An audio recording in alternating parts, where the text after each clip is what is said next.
Hi everyone! Welcome to our vlogs! Kumusta ka kayong lahat? I connect this. Yan, ayan yung mga nilalaro ni Junjun. Connect. Yan. Okay, this is okay? Okay. Yes. Katatapos ko lang maglaba kahit makulimlim yung panahon sa labas. Meron naman nag-dryer na rin ako. Pinalitan ko yung bedsheet tsaka yung mga punda. Sabay nilaban ko na rin. Makulimlim sa labas. Medyo bahagyang patak-patak yung ulan. Hindi naman malakas. Ayan, konti-konti lang yung ulan.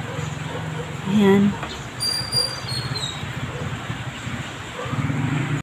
In your eyes, you tell me how much you care.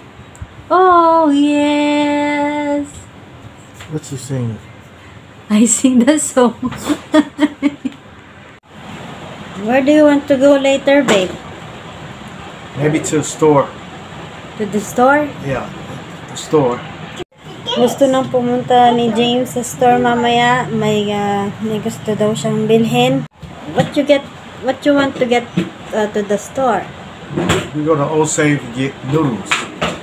Oh, noodles. You like the noodles with soup or dry? Maybe soup. Oh, Both ways. Oh, dry both. and oh. yeah. You like that? Yeah.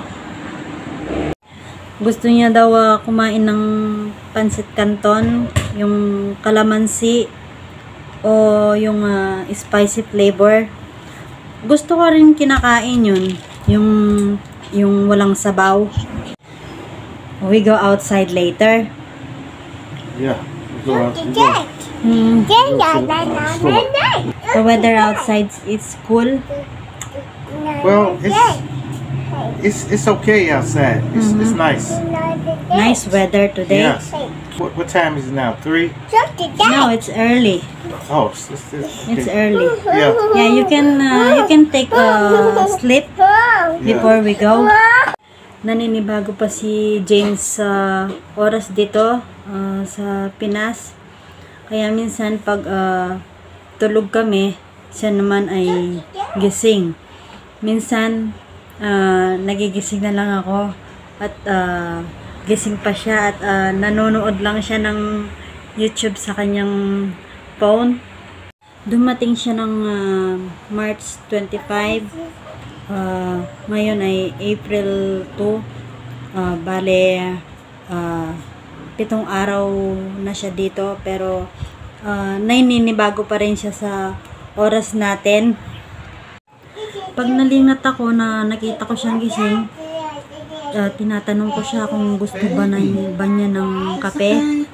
Ayaw naman niya. Sinasabi naman niya sa akin na ituloy ko yung tulog ko at maya-maya ay matutulog na rin siya.